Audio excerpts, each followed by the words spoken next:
अमानत जो हमें पुरखों की जानिब से हुई हासिल उसे हम खो नहीं सकते, हमें वो जान से प्यारी है।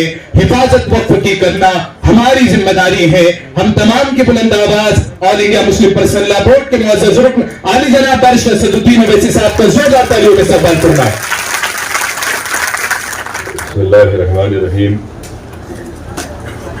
सदर जलसा मौलाना हसन मदनी साहब, एडवोकेट निसार साहब, मौलाना महफूजुर रहमान साहब, रुकने तासीसी all India Muslim personal board, मौलाना नसीमुद्दीन मुफ्ताही साहब, ज़ियाउद्दीन सिद्दीकी साहब, अब्दुल खबीर फलाही साहब, मुस्तफा फारूक साहब, मौलाना मोहसिन साहब, सलीम सिद्दीकी साहब, मुर्तज़ा साहब, मौलाना आतिफ़ुर रहमान साहब, एडवोकेट फैज साहब,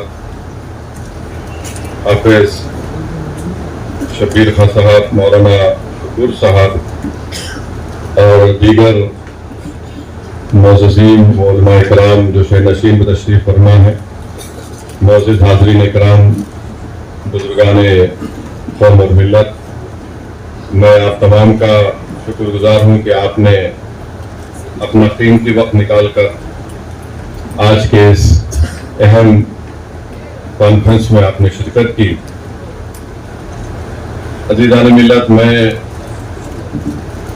अपनी उस वक्त 2024 बिल को जो पार्लियामेंट में पेश किया गया है और जिसकी मुखालिफत में आप और हम यहाँ पर जमा हुए हैं, मैं आपको बताना चाहता हूं कि पिछले 10 साल से आप जानते हैं कि बीजेपी मरकज में बरसर इक़्तिदार है और आप देखते हैं कि 10 साल में बीजेपी ने जो क़वानीन बनाए हैं, इस तरह के उन्होंने क़वानीन बनाए हैं जिसका रास असर या फिर उसका नुकसान खास तौर से मुस्लिम अक़लियत को होता है। मिसाल के तौर पर ट्रिपल तलाक का कानून बनाया गया और मोदी ने कहा कि ये ट्रिपल तलाक का कानून मेरी मुस्लिम बहनों को फायदा पहुंचाएगा। All India Muslim personal board ने उस वक्त भी कहा, आज भी हम कह रहे हैं कि वो जो कानून बनाया गया था वो मुस्लिम खवातीन को फायदा पहुंचाने के बजाय उनके लिए नुकसानदेह साबित हो रहा है। हम पुकार कर कह रहे थे कि कैसे एक मजलूम खातून कोर्ट में जाकर इस बात को साबित करेगी कि उसको 3 बार तलाक दे दिया गया और कौन उसकी मदद में आएगा। हम पुकार कर थक गए कि कैसे कोई जेल में रहकर अपनी बीवी को पैसे देगा।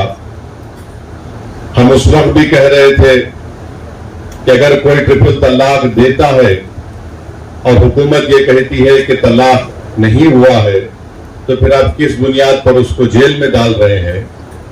और अगर उसको कोर्ट 2 साल की सजा दे देती है तो किस बुनियाद पर हमारी बेटी या बहन उसके साथ उस रिश्ते में फंसी रहेगी? मगर मोदी का मकसद ये था कि हमको नुकसान पहुंचाया जाए। फिर उसके बाद आप देखते हैं कि अनलॉफुल एक्टिविटीज प्रिवेंशन एक्ट को, जिसको कांग्रेस ने बनाया था बरसों पहले, फिर उसमें तरमीम की गई, ज्यादती की गई। 2010-11 में चिदम्बरम जब होम मिनिस्टर थे, उस वक्त मैं बहैसियत रुकने पार्लियामान उसकी पार्लियामेंट में मुखालिफत किया। फिर 2019 में जुलाई में नरेंद्र मोदी के हुकूमत में अमित शाह ने अनलॉफुल एक्टिविटीज प्रिवेंशन एक्ट में इतनी गंदगी पैदा कर दी कि आज आप देखते हैं कि हमने उसकी मुखालिफत की थी। मजलिस इत्तेहादुल मुस्लिमीन ने मुखालिफत की, मगर उस वक्त भी ये तमाम सेकुलर पार्टी जो है वो तायीद किए थे उस बिल के। और आज उस कानून के तहत जो अमेंडमेंट लाया गया था, तरमीम की गई थी, आज आप देखते हैं कि 4.5 साल 5 साल से बच्चे जेलों में सड़ रहे हैं और ज्यादातर उसमें मुसलमान फिर आपके ईसाई आदिवासी हैं। एक ईसाई 85 साल का ज़ईफ शख्स जिसको जेल में डाल दिया गया यूएपीए में, वो तड़पता रहा, पुकारता रहा कि मैं गिलास उठाकर पानी नहीं पी सकता, मुझे गिलास में या जो जेल में गिलास होता है उसमें सिर्फ स्ट्रॉ दे दिया जाए कि मैं चूस कर पानी पी सकूं। उसको कोर्ट से इजाजत नहीं मिली, हुकूमत ने उसकी मुखालिफत की, वो 85 साल का स्टैन स्वामी जेल में ही मर गया। फिर आप देखते हैं कि मोदी ने CAA का कानून बनाया और CAA के कानून में यह है कि अगर उसको NPR NRC से जोड़कर देखना जरूरी है, और जब NPR NRC होगा, जिसका मुझे खतरा है कि इस सितंबर में नरेंद्र मोदी की हुकूमत पूरे मुल्क में सेंसस का काम शुरू करेगी, और मोदी की कोशिश यही है कि सेंसस के साथ NPR और NRC का काम कराया जाए। अगर NPR NRC का काम होगा तो हम तमाम से कहा जाएगा कि आप कागज लाकर दिखाओ। आधार कार्ड काबिल कबूल नहीं होगा, पासपोर्ट रेशन कार्ड काबिल कबूल नहीं होगा, ये शहरियत नहीं देता है आपको। आपको बोला जाएगा कि आपके दादा के अब्बा कहां पैदा हुए थे। उस जमाने में बर्थ सर्टिफिकेट का कॉन्सेप्ट भी नहीं था। बर्थ सर्टिफिकेट का कानून तो शायद 1965 या 70 में बना था। इस मुल्क में सिर्फ 6 या 8% लोगों के पास पासपोर्ट हो सकता है। वो कानून बना दिया गया। अब सितंबर में अगर सेंसस होगा तो NPR NRC भी ये साथ करेंगे। आसाम में सुप्रीम कोर्ट के तहत NRC हुआ, NPR हुआ, उसमें कुछ 20 लाख के करीब आवाम के नाम नहीं आए, जिसमें 2 लाख मुसलमान थे। उन 2 लाख मुसलमानों से कहा जा रहा है कि आप फॉरेनर्स ट्रिब्यूनल को जाओ और अपनी भारत की नागरिकता शहरियत साबित करो, और वो जो 18 लाख जो गैर मुस्लिम है उनसे हेमंत बिस्वा शर्मा आसाम का मुख्यमंत्री कह रहा है कि हम CAA के तहत आपको सिटीजनशिप दे देंगे। और आसाम में हमने देखा आज से चंद दिन पहले, हफ्ता भर पहले 28 के करीब मुसलमानों को, आसाम में एक आसाम बॉर्डर पुलिस है, और आसाम बॉर्डर पुलिस किसी को भी रोड चलते आदमी को उठा सकती है और कहेगी कि तुम बांग्लादेशी हो और तुम साबित करो। तो फॉरेनर्स जो शहरियत का कानून है उसका सेक्शन 9 ये कहता है कि इल्जाम अगर मुझ पर लगेगा तो मुझे साबित करना पड़ेगा कि मैं भारत का शहरी हूं। और उसमें तरफे तमाशा यह है कि अगर एक खानदान में 5 लोग हैं तो 4 भारत के नागरिक हैं, 1 भारत का नागरिक नहीं है। 28 लोगों को ले जाकर ट्राइब्यूनल ऐसा है, वो बिल्कुल आर्बिट्री है। अब 28 लोग अब 2 साल तक मिनिमम जेल में रहेंगे, उसमें रहेंगे। उसके बाद अगर बेल होगी नहीं होगी तो निकलेंगे, वरना उससे पहले बेल। तो ये बताने का मकसद ये कि कानून ये। फिर जहां जहां बीजेपी की सरकार है वहां पर उन्होंने लव जिहाद का कानून बना दिया। जहां जहां बीजेपी की सरकार है वहां पर उन्होंने कह दिया कि हरियाणा में गांव रक्षकों को पैसे दिए जाते, हरियाणा की बीजेपी की सरकार की तरफ से बंदूक के लाइसेंस उनको दिए जाते हैं। इस पस मंजर में आपको वक्फ एक्ट को देखना है। और उत्तराखंड में बीजेपी की सरकार है, वहां पर यूनिफॉर्म सिविल कोड का कानून बनाती है, और वहां पर यह कहा गया कि आप निकाह नहीं कर सकते, स्पेशल मैरिज एक्ट में आप शादी करो। तो निकाह हमारे पास तो शादी निकाह से होती है, गवाह से होती है, मेहर देने से होती है, मगर उत्तराखंड में कुछ और बना दिया गया। तो इस पस मंजर में हमको देखना है कि बीजेपी इस मुल्क को एक हिंदू राष्ट्र बनाना चाहती है। बीजेपी सिर्फ मुसलमानों को ही निशाना बना रही। आज आप देखिए कि आज से चंद दिन पहले हाजी अशरफ अली मुनियार साहब को ट्रेन में जा रहे थे, उनको पूछा गया कि तुम्हारे पास डब्बे में क्या है, तो उन्होंने कहा भैंस का गोश्त। एक 70-75 साल के बूढ़े को ट्रेन में मारा और पीटा गया, और उसके बाद उनको कहा गया कि आप कंप्लेन नहीं करना वरना तुम्हारी जान ले ली जाएगी। इम्तियाज जलील साहब ने मुझे नंबर दिया, मैं हाजी अशरफ अली मुनियार से फोन पर बात किया, उनके बेटे से बात किया। मैं शुक्रगुजार हूं इम्तियाज साहब का कि उन्होंने यहां से जनाब खिजर पटेल एडवोकेट को भिजाया, जो गए मुंबई को थाने गए, वहां पर नॉन बेलेबल सेक्शन लगवाए, उनकी बेल को कैंसिल करवाया। फिर आप देखते हैं कि एक हरियाणा में एक वाकया हुआ, बच्चे जो है गाड़ी में जा रहे, नौजवान बच्चे कभी खाना खा के जा रहे, गांव रक्षक, जिनको गांव रक्षक कहना तौहीन होगी, राक्षस कहना पड़ेगा, उन्होंने क्या किया, उन बच्चों को बोला रोको गाड़ी। तो उस गाड़ी में बैठे हुए बच्चों ने समझा कि वे हमारे कोई दोस्त हैं जिससे हमने चंद दिन पहले लड़ाई लड़ी, कहीं वो हमको रोक कर ना मारेंगे, गाड़ी भगाया उन्होंने। 30 किलोमीटर तक इन गांव राक्षसों ने उस गाड़ी का ताक़ुब किया और फायरिंग की, और फायरिंग करने में एक बच्चा की जान चली गई। और वो बच्चे की जब जान चली गई तो पुलिस उसके घर को आकर, हरियाणा की पुलिस कहती है कि देखो ये जो लोग मारे ना, ये गौ रक्षक है, अच्छे लोग हैं, इनसे गलती हो गई। मैं उम्मीद करता हूं कि इंशाअल्लाह ताला जिन पुलिस वालों ने कहा कि उनकी औलाद भी ऐसी मरे, और कोई आकर उनसे कहे कि मारने वाला बहुत अच्छा था, तुम्हारी औलाद मर गई। अच्छा, फिर मारने के बाद ये जालिम लोग क्या कहते हैं, हमसे बहुत बड़ी गलती हुई कि हमने अपने ब्राह्मण समाज के बच्चों को गोली मारी। अब आप बताइए, इंसान इंसान होता है, बाद में ब्राह्मण होगा, मुसलमान होगा, नहीं होगा, कुछ भी होगा। ये कहा उन्होंने इंटरव्यू में मीडिया को, हमसे बहुत बड़ी गलती हो गई। और वो गाय रक्षकों को लाइसेंस कौन दे रही है? बीजेपी की हुकूमत। फिर अमरोहा में एक स्कूल का वीडियो है, 8 साल का बच्चा है, अपनी मां के साथ स्कूल गया, और उसकी मां के साथ जो लोग हैं वीडियो रिकॉर्ड कर रहे हैं, प्रिंसिपल कहता कि तुम्हारे बच्चे को स्कूल से निकाल दिया। अम्मा बोलती क्यों निकाले? बोले ये अपने टिफिन में गोश्त लाता है और धर्म परिवर्तन कर रहा है। कोई 8 साल का बच्चा धर्म परिवर्तन कर सकता है? और प्रिंसिपल ये कहता है कि ये बच्चा बड़े होकर मंदिरों को तोड़ेगा, बम बनाएगा। अच्छा, अब तक उस प्रिंसिपल के खिलाफ कोई एफआईआर दर्ज नहीं हुआ, कोई एफआईआर दर्ज नहीं हुआ उसके खिलाफ। अब मुझे कल मालूम हुआ हमारे अमरोहा के मजलिस के यूनिट से, शमीम साहब से, कि इंक्वायरी ये कहा गया कि नहीं, ये तो झगड़ा था फीस का। अबे फीस का झगड़ा है तो तुझे क्या, तेरी क्या जरूरत कि तू मेरे बेटे को कहे कि तू बड़ा होकर जिहादी बनेगा? तेरी क्या जरूरत तू ये कहे कि गोश्त लाकर धर्म परिवर्तन 8 साल का बच्चा करेगा?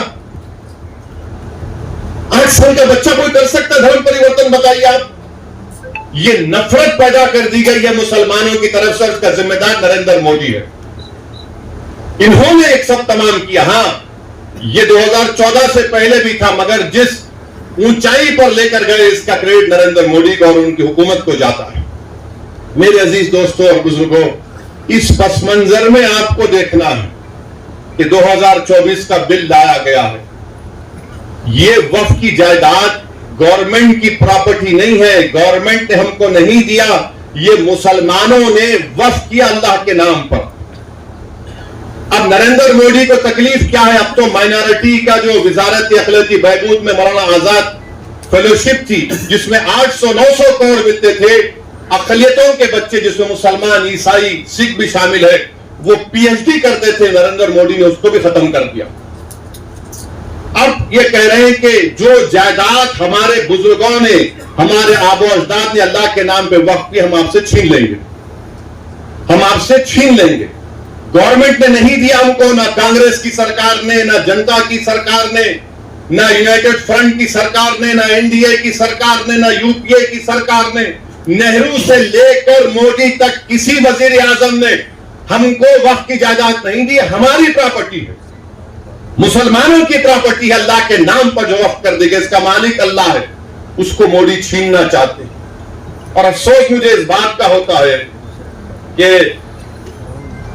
यहां पर आप देखते हैं कि महाराष्ट्र में यहां पर शिंदे की हुकूमत है, जिसमें अजीत पवार भी है, बीजेपी भी है। जो शिंदे के एमपी पार्लियामेंट में खड़े होकर बोले ये कानून बनना चाहिए। अरे तुम जरा तारीख को पढ़ लेते महाराष्ट्र की। छत्रपति शिवाजी ने अपने जमाने में हजरत पीर बाबा याकूब सरवरी को रत्नागिरी में 652 एकड़ जमीन छत्रपति शिवाजी ने दी थी। और जो छत्रपति शिवाजी को का नाम लेकर अपनी सियासी रोटी सेकते हैं, तुम वक्फ की बिल की मुखालिफत कर रहे हो। 652 एकड़ छत्रपति शिवाजी हजरत पीर बाबा याकूब सरवरी को रत्नागिरी में दी। वहां के मुतवल्ली साहब से मैं बात किया, हमारे वकील साहब ने नंबर दिया था। उन्होंने कहा कि ओवैसी साहब मेरे पास 250 साल का रिकॉर्ड है, 250 साल का मेरे पास रिकॉर्ड है। अरे छत्रपति शिवाजी से मोहब्बत करने वालों, तुम कितने दोगले हो, तुम झूठे हो। अगर तुमको छत्रपति शिवाजी से मोहब्बत होती तो तुम मोदी के वक्फ के कानून की मुखालिफत करते, मगर तुमने सिर्फ अपने मफाद के लिए, अपनी सियासी रोटी को सेकने के लिए और अपने मुसलमानों से नफरत के लिए आपने ये काम किया। और इम्तियाज साहब मुझे भी बताया कि जब छत्रपति शिवाजी रायगढ़ में जगदेश्वरी मंदिर को बनाए तो वहां पर उन्होंने एक मस्जिद को भी बनाया। और छत्रपति शिवाजी ने मलिक रिहाई दरगाह को विशालगढ़ में उसको हाथ नहीं लगाया। ये कौन लोग हैं जो जाकर मस्जिद को और दरगाह को हाथ लगा के आए परसों? तुम छत्रपति शिवाजी को मानने वाले हो ना, तुम तो क्या क्या कहते हो, तुम ये काम कर रहे हो। मेरे अजीज दोस्तों और बुजुर्गों, इन चीजों को आपको सामने रखना जरूरी है। और ये आपको आप जानते हैं मुझसे बेहतर कि महाराष्ट्र में इम्तियाज साहब ने रिकॉर्ड किया कि 53,411 हेक्टेयर जमीन वक्फ की है महाराष्ट्र में। 53,411 हेक्टेयर, जिसमें से औरंगाबाद में 4,099 हेक्टेयर। तो ये पूरी जमीन नरेंद्र मोदी छीनना चाहते हैं, याद रखिए मेरी इस बात को। और कैसे छीनना चाहते हैं? उन्होंने कानून बनाया। अब ये जो बिल पेश किया गया है, वो बिल में क्या लिखा गया कि सेंट्रल वक्फ काउंसिल में पहले क्या था कि सिवाय वजीर को छोड़कर, मिनिस्टर को छोड़कर, अगर कोई गैर मुस्लिम है तो वो चेयरमैन होते थे। उसमें बनते थे 3 मुस्लिम ऑर्गेनाइजेशन से, 4 जो बड़े मशहूर है मुल्क के member, 3 member of parliament, 1 Waqf board का मेंबर, 2 रिटायर्ड जज सुप्रीम कोर्ट का, हाई कोर्ट का, 1 वकील जो पूरा मशहूर हो, और 1 मुतवल्ली से, और 3 आलिम दीन होना चाहिए। अब हुकूमत ये कर दी है कि सिर्फ 2 मेंबर बनेंगे मुसलमानों, पूरे के पूरे गैर मुस्लिम होंगे सेंट्रल वक्फ, बाकी माँ बाप की सेंट्रल वक्फ काउंसिल में। फिर आप देखिए कि जो स्टेट वक्फ बोर्ड है उसमें कह दिया गया है कि स्टेट वक्फ बोर्ड में पहले इलेक्शन होता था मुतवल्ली कैटेगरी में, आपके एमएलए कैटेगरी में, एमपी कैटेगरी में, फिर हाई कोर्ट के वकलाओं, मुस्लिम वकलाओं का इलेक्शन होता था। उन सबको बर्खास्त, इलेक्शन को बर्खास्त कर दिया गया और नामजद करेगी, नॉमिनेट करेगी हुकूमत। यानी पहले पूरे मुसलमान होते थे, अब सिर्फ शायद 2 या 4 रहने वाले हैं। और उसमें भी क्या बोल रहे हैं कि 1 मुतवल्ली, 2 आलिम दीन और 2 म्यूनिसिपैलिटी या पंचायत के मेंबर को बीजेपी मेंबर बनाएगी। अब ये क्यों कर रहे हैं बताता हूं मैं आपको। स्टेट वक्फ बोर्ड में जब इलेक्शन खत्म हो जाएगा तो मोदी जी ये चाहते हैं कि औरंगाबाद की डिस्ट्रिक्ट कमेटी में पूरे के पूरे बीजेपी आरएसएस की जहनीत रखने वालों को मेंबर बना दिया जाए, क्योंकि जब स्टेट वक्फ बोर्ड में नॉमिनेट कर रहे तो यहां पर भी करेंगे। आप अंदाजा लगाइए कि ये आर्टिकल 14 के खिलाफ क्यों है।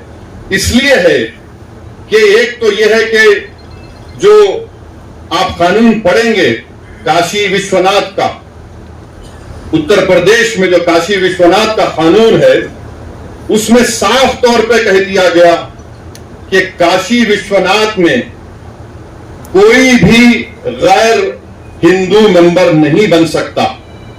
काशी विश्वनाथ का कानून यह कहता है।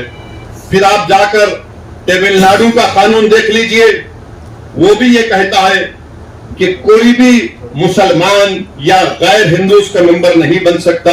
तमिलनाडु का 59 का कानून है। फिर आप आंध्र प्रदेश का सेक्शन 32, उसमें कहा गया commissioner, additional commissioner, joint commissioner, बल्कि कोई काम करने वाला भी गैर हिंदू नहीं हो सकता। कर्नाटका का 97 का कानून यह कहता है कि कोई गैर हिंदू मेंबर नहीं बन सकता। ओडिशा का कानून सेक्शन 5 कहता है कि हिंदू ही बनेगा। अच्छा, इन तमाम उत्तर प्रदेश, ओडिशा, कर्नाटका, तमिलनाडु, तेलंगाना, आंध्रा, ओडिशा ये कहता है कि अगर वो हिंदू मजहब को छोड़ता है तो मेंबर नहीं रह सकता हो। अब यहां पर हमारे वक्फ बोर्ड में आप आकर कह रहे हैं कि गैर मुस्लिम भी सेंट्रल वक्फ बोर्ड बन सकता है। फिर एक झारखंड में एक बहुत बड़ी मंदिर है, वो पूरे मुल्क में 12 ज्योतिर्लिंग में उसका शुमार होता है। ये बीजेपी के लोग बड़ी बड़ी बातें करते हैं, इनको हम अपनी दलील से इनको हम झूठा साबित करते हैं। और वो क्या कानून है आपको बताना चाह रहा हूं कि वो कानून है बाबा बैद्यनाथ धाम। ये उसका 2015 का कानून है। सेक्शन 3 के तहत चीफ मिनिस्टर सब बनते हैं और उसी कानून में यह कहा गया, एक कंटिजेंसी रखी गई, if the chairman or any of the other members mentioned in section 32 or in section 21 be not a Hindu, the state government may nominate any eminent person professing Hindu religion.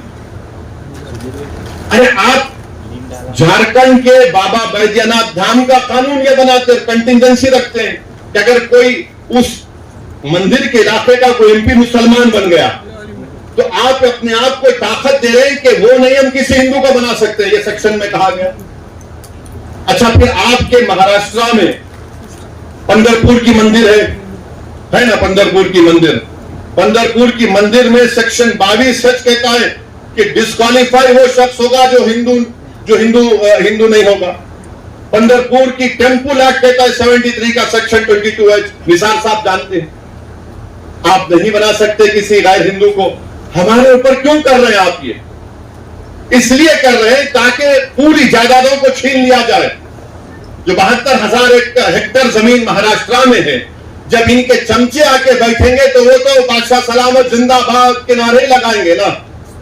और बीजेपी वाले बोलते मोदी है तो मुमकिन है, यकीनन मुमकिन है पूरी जायदाद को हड़प कर लेना।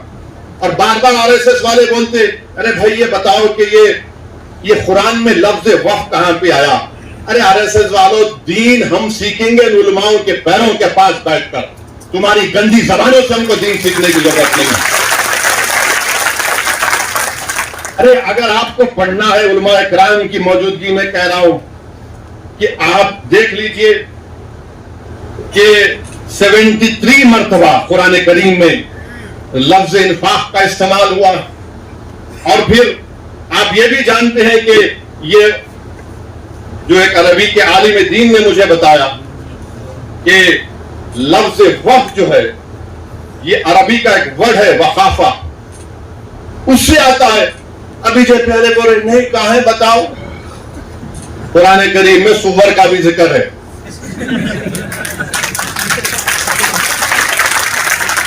मेरे अजीज दोस्तों और बुजुर्गों, फिर अभी आपने सुना कि इसके बाद ये लोग क्या करना चाहते हैं, वक्फ बाय यूजर। सबसे पहले यहां पर हमारे बोरी समाज के भी जिम्मेदार हैं, मैं उनको शुक्रगुजार हूं। हमारे शिया लोग भी हैं, अहले सुन्नत के भी हैं, देवबंदी भी हैं, बरेलवी भी हैं, जमात इस्लामी के भी। अगर हमारे पास हम ओरली जबानी तौर पर बोल सकते हैं कि भाई ये मैं जायदाद को वक्फ कर रहा हूं, हम जबानी तौर पर यह बोल सकते हैं कि मैं अपनी जिंदगी में इस शख्स को अपना मुतवल्ली नायब मुतवल्ली बना रहा हूं। और हमारे कानून में section 123 of transfer of property act में उसको कबूल किया जाता है, हिबा को। मोदी जी कह रहे हैं कि अब ओरल तरीके से अगर आप बोलेंगे वक्फ कर रहा हूं, कबूल काबिल कबूल नहीं है। आप कौन हो कि हमारी शरीयत में मदाखलत करने वाले? 123 ट्रांसफर ऑफ प्रॉपर्टी एक्ट में हमको इजाजत है कि हम अपनी प्रॉपर्टी को दे सके, और फिर ये कहते हैं कि वक्फ और औलाद आप नहीं कर सकते अगर आप किसी एक लड़कियों के हक को मार रहे हैं, जिसके घर में कोई औरत नहीं है, उसको कोई राइट नहीं देता कि दूसरों के ऊपर उंगली उठाए।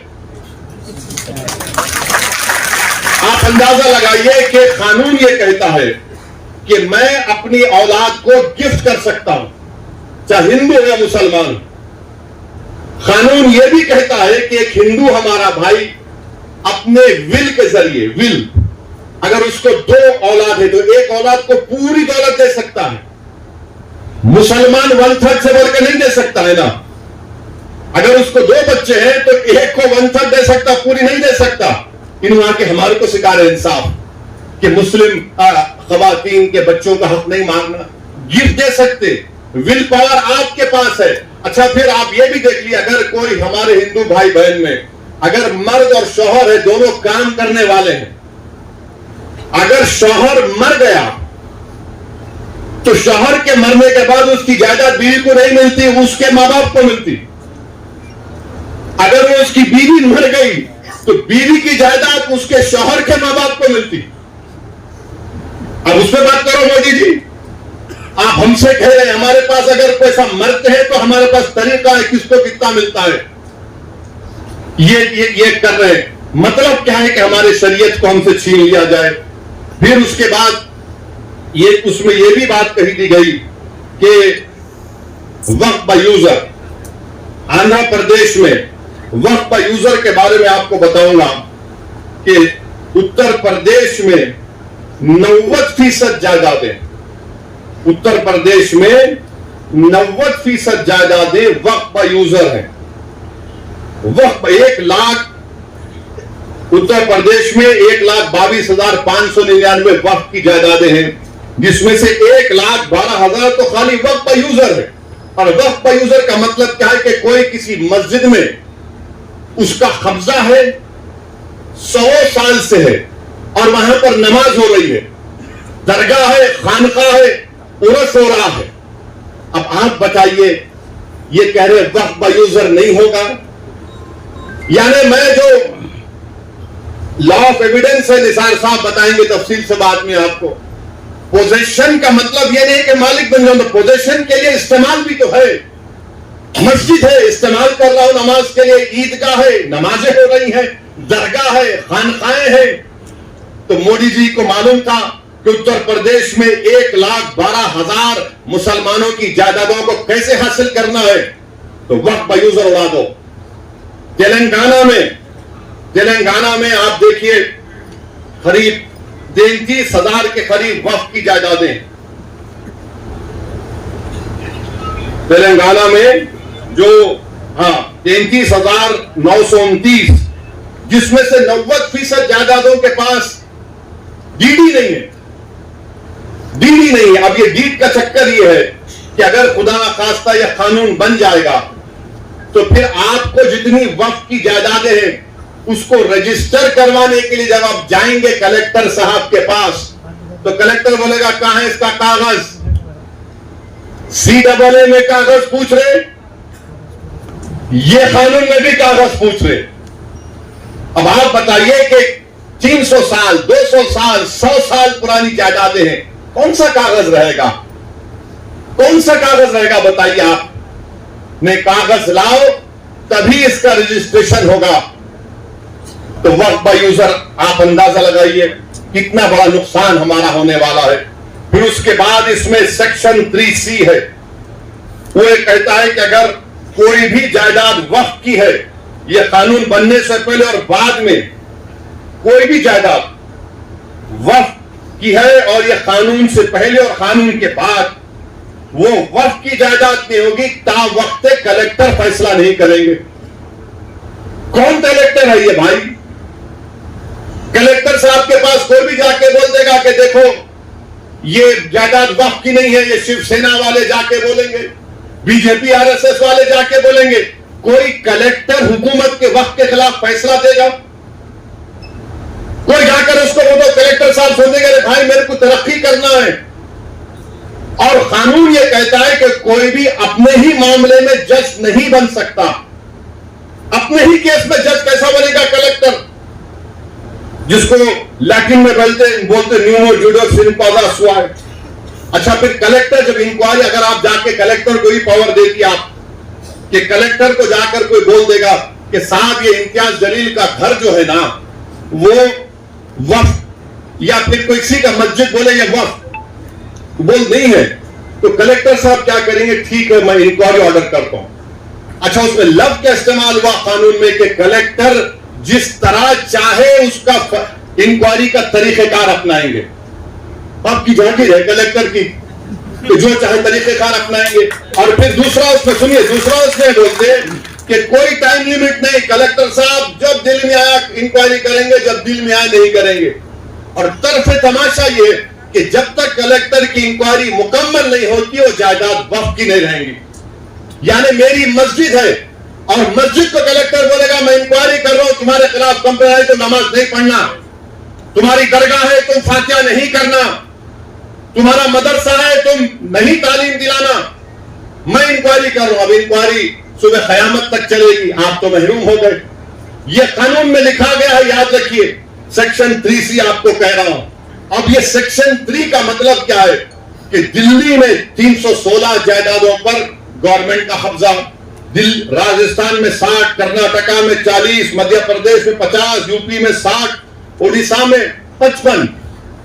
और सच्चर कमेटी में कहा गया कि दिल्ली के जो 123 जायदादें जो हुकूमत नहीं दी मुसलमानों को, 2007 में सच्चर कमेटी में कहा गया कि उसकी कीमत 7,000 करोड़ थी।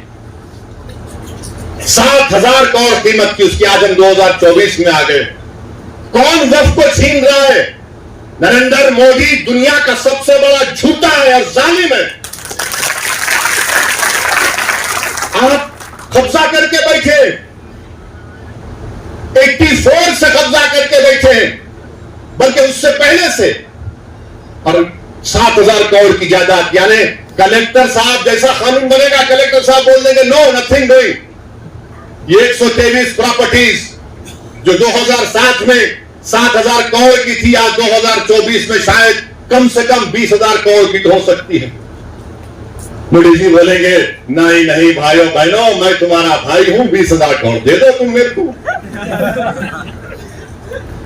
आप अंदाजा लगाइए, सेक्शन 3C को निकाल कर ये कह रहे हैं। और फिर आप ये भी जानते हैं कि जब कलेक्टर बैठेगा, आर्कियोलॉजिकल सर्वे ऑफ इंडिया आसार कदीमा में दिल्ली में 172 प्रॉपर्टीज पर आसार कदीमा कब्जा करके बैठा है। जैसा यह कानून बनेगा उसमें कब्रिस्तान भी है, उसमें मस्जिद भी है, ईदगाह भी है, जमीनात है। ऐसा ही बोलेगा हम मालिक तुम आउट। आपका यहां पर महाराष्ट्र में है, अहमदनगर में है, औरंगाबाद में आसार कदीमा के है।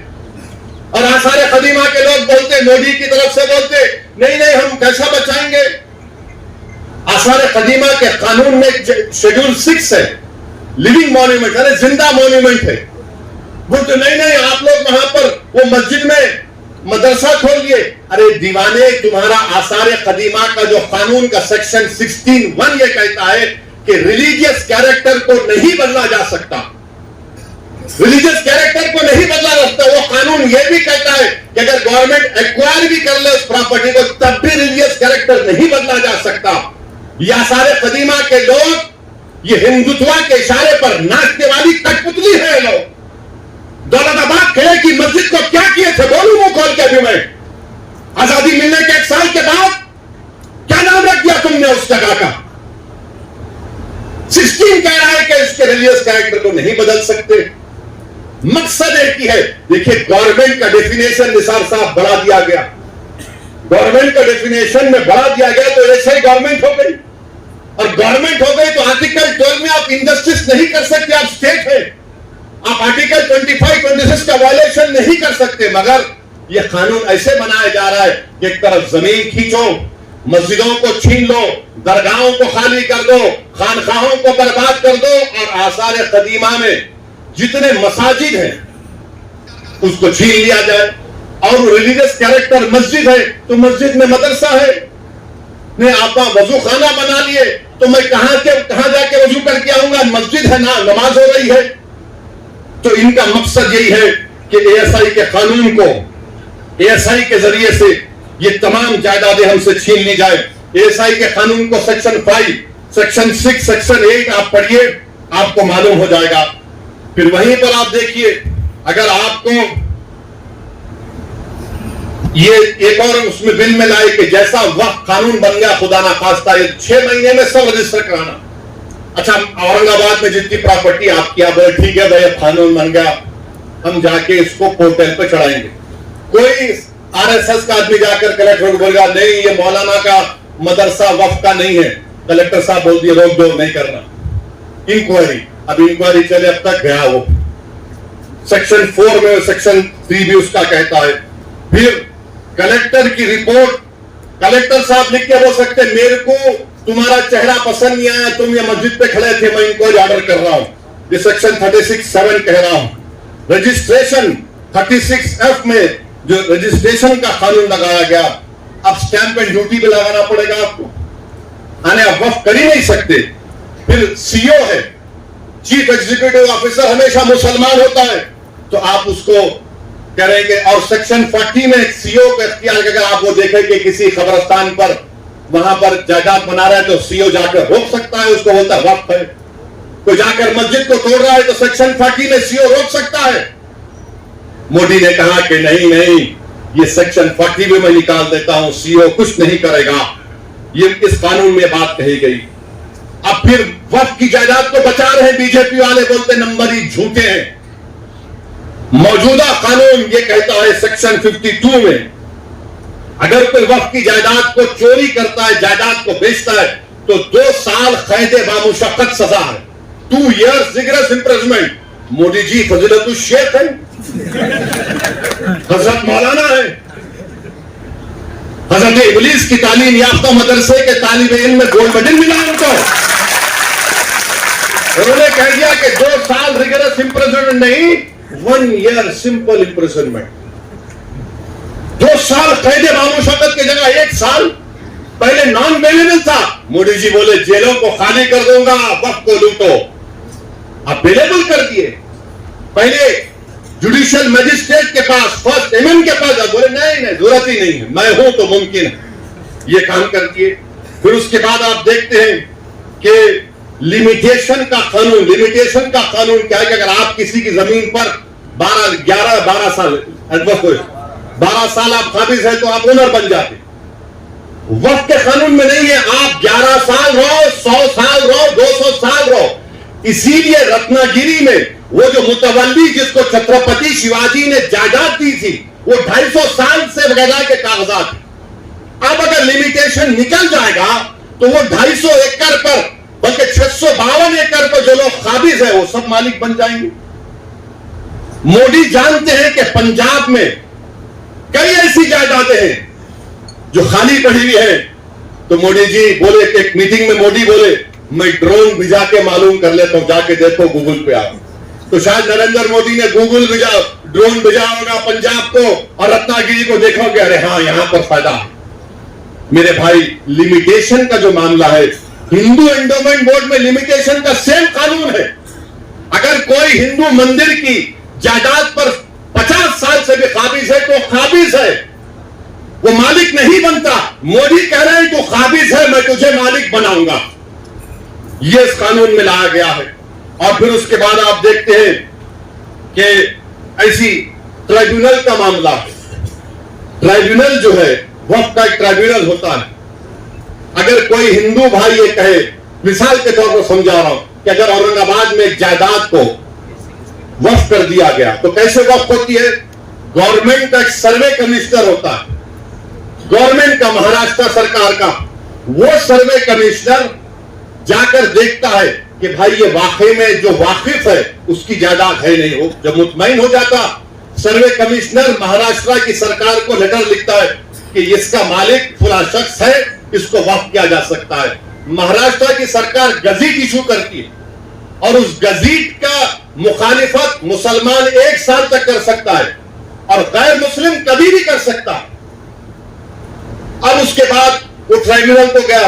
ट्राइब्यूनल में जैसा कि निसार साहब ने बताया कि यहां का डिस्ट्रिक्ट सीनियर जज ट्राइब्यूनल का जज होता है, एक शख्स जिसको इल्म मालूम, उनका तखर्रुर, और एक गवर्नमेंट की तरफ से। अब मोदी जी बोले कि नहीं नहीं नहीं, ये ट्राइब्यूनल का फैसला फाइनल कैसे होगा, फाइनल नहीं हो सकता है। और मोदी जी ने क्या किया, रिटायर्ड डिस्ट्रिक्ट जज और एक रिटायर्ड गवर्नमेंट एम्प्लॉय वो तय करेगा।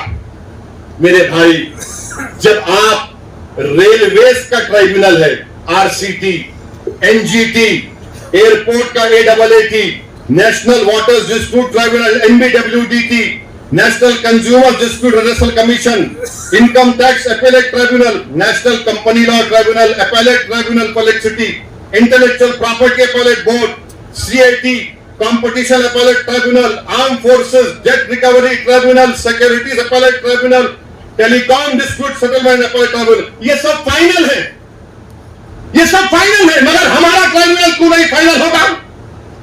और आरएसएस वाले झूठे हैं, बीजेपी वाले झूठे हैं, शिंदे वाले झूठे हैं, कह रहे हैं कि नहीं ये फाइनल कैसे होगा, अपील नहीं होगी। अरे दीवाने, रिवीजन पिटीशन डाला जाता है, ये तमाम 15 ट्राइब्यूनल का डिसीजन फाइनल है। इसके खिलाफ हाई कोर्ट में जब जाते हैं तो रिवीजन जाता है। लाखों करोड़ों केसेस कोर्ट में पेंडिंग है, ट्राइब्यूनल से जल्द फैसला होता है। नरेंद्र मोदी जी बोले नहीं, ट्राइब्यूनल फाइनल नहीं होगा, रिवीजन नहीं, अपील माने फिर अपील सुनना हाई कोर्ट। अच्छा, उसमें हैरत अंगेज बात देखिए, अब ट्राइब्यूनल में केस चलता है। मोदी जी ने कह दिया कि अगर महाराष्ट्र की सरकार यह कानून बनने के बाद ट्राइब्यूनल नहीं बनाती है तो डायरेक्ट हाई कोर्ट चले जाना। अगर ट्राइब्यूनल बनाती है, नहीं बनाती है, तो मोदी महाराष्ट्र की सरकार बोलेगा हिंदू एंडोमेंट ट्राइब्यूनल के पास चले जाओ या किसी और ट्राइब्यूनल के पास चले जाओ। अगर दो लोग हैं, एक बढ़ गए तो उन्हें सुन ले सकते। अभी निसार साहब बता रहे थे दोनों में झगड़ा हो गया तो क्या होगा, उसका भी कोई प्रोविजन नहीं। यानी अगर आप देखेंगे तो हर तरीके से, हर जाविये से आप देख रहे हैं कि जायदाद को मुसलमानों से छीन लिया जाए। अच्छा, जितने मुतवल्ली हैं, सेक्शन 61 में अगर कलेक्टर मुतवल्ली साहब को बोल गए मुतवल्ली ये दरगाह और मस्जिद को बोल दो तुम्हारी नहीं है, लिख कर लो जल्दी। अब मुतवल्ली साहब अगर दरगाह और मस्जिद को लिखकर नहीं दिए कि मस्जिद और दरगाह नहीं है, तो कलेक्टर उनको 6 महीने की सजा दे सकता है और 20,000 जुर्माना उन पर लगा सकता है। अब आप बताइए वक्त कहां बच रहा है इसमें? अरे बीजेपी, आरएसएस, शिंदे वालों, ये जायदाद गवर्नमेंट की नहीं है, हमारे पुरखों की है, हमारे अबोजदाद की है, ये प्राइवेट प्रॉपर्टी है। तुम कैसा इसमें मुदाखलत कर सकते हो? मकसद एक ही है कि मुसलमानों से वक्त को छीन लिया जाए। और मुझे आखिर में सिर्फ इतना कहना है कि मुझे मौलाना खालिद सैफुल्लाह रहमानी साहब दामन बरकातों के अल्फाज याद आ रहे हैं। उन्होंने कहा कि वक्त की जायदाद एक इबादत है, एक इबादत है। वो हमको हमारी इबादत से महरूम कर दे रहे आप। दरगाह सलीम चिश्ती है, बाज ऐसे रंग बिरंगी कपड़े पहनकर मोदी के पैर छूने वालों, तुम्हारे बाप दादा की खबरों को जब छीन लिया जाएगा तुमको अंदाजा होगा। तुम जब चमचागिरी कर रहे हो नरेंद्र मोदी की जाकर, बड़े बड़े आस्थानों के तुम वाबस्ता हो रहे, याद रखो, बड़े बड़े आस्थानों से वाबस्ता होने की बुनियाद पर तुम बड़े नहीं होते। अल्लाह का खौफ और उसके हबीब से मोहब्बत तुमको बड़ा बनाती है। बोले नहीं, ऐसा नहीं है। अरे तुम्हारे बाप का है ये, वो तुम्हारे बाप का वक्त है, ये अल्लाह के नाम पर किया गया वक्त, इसका मालिक अल्लाह है, सुबह क़यामत तक इसका मालिक अल्लाह रहेगा। मगर ये लोग जाकर चापलूसी कर रहे हैं, चमचागिरी कर रहे हैं। तो मेरे अजीज दोस्तों और बुजुर्गों, ये चीजों को देखकर मेरी आपसे दबन गुजारिश है कि आप लोग all India Muslim personal law board ने जो फैसला लिया है कि आप इस कानून के खिलाफ आप लोग क्यूआर कोड के जरिए या अपने लेटर के जरिए या ईमेल के जरिए आप जॉइंट वर्किंग कमेटी को भिजाइए, अपना प्रोटेस्ट लॉन्च करिए। 15 सितंबर तक आखिरी तारीख है, या तो अंग्रेजी में होगा या हिंदी में होगा। मेरी आपसे गुजारिश है कि इसका आगे बढ़कर हिस्सा लीजिए। याद रखो मुसलमानों, हमने एक मस्जिद को खो दिया, तुम और कितनी मस्जिदों को खोने के लिए तैयार हो? एक मस्जिद को हमने खो दिया। याद रखो, अगर ये खुदा ना खास्ता कानून बनेगा तो सिर्फ काशी मथुरा नहीं, कोई मस्जिद नहीं बचेगी भारत में जो झगड़े शुरू हो जाएंगे। मस्जिदों को बंद कर दिया जाएगा। कलेक्टर बोलेगा नहीं मस्जिद नहीं है, खानखाओं को, दरगाहों को बंद कर दिया जाएगा। इस तरह का गंदा कानून नरेंद्र मोदी बना रहे हैं। और अजित पवार का मैंने एक इंटरव्यू पढ़ा अखबार में, उन्होंने कहा कि हम महाराष्ट्र के विकास के लिए मोदी का साथ दे रहे, सेकुलरिज्म पर हम कॉम्प्रोमाइज नहीं करे। तो अजित पवार, अगर सेकुलरिज्म तुम में जिंदा है तो तुम खुलकर इसकी मुखालिफत करो। बोलो तुम जाकर मोदी को यह कानून गलत है। जो छत्रपति शिवाजी को मानने वाले हैं, क्या तुम भूल गए कि छत्रपति शिवाजी ने रत्नागिरी में उस दरगाह को 652 एकड़ जमीन दी थी? ये कौन सी तुम्हारी मोहब्बत है? ये हमारी जमीन है, हमारी जायदाद है, अल्लाह के नाम पर इसका मालिक अल्लाह है। तुम हमसे छीनना चाह रहे हो। तुम्हारा दिल नहीं भरा 6 दिसंबर से? तुम्हारा दिल नहीं भरा दिल्ली की सड़कों पर हमारा खून की होली खेलने से? तुम्हारा दिल नहीं भरा हमारे बच्चों का एनकाउंटर करने से? तुम्हारा दिल नहीं भरा बुलडोजरों से हमारे घरों को तोड़ने से? तुम्हारा दिल नहीं भरा हमारे बच्चों के सरों से जान खींचने से? तुम्हारा दिल नहीं भरा हमको इस मुल्क की शरीयत खत्म करने का कानून बनाया? अब तुम हमको, हमारे वजूद को मिटाना चाहते हो। खुदा की कसम, अपने वजूद को मिटने नहीं देंगे इंशाअल्लाह। हम अपने वजूद को मिटने नहीं देंगे इंशाअल्लाह। तो मेरे अजीज दोस्तों और बुजुर्गों,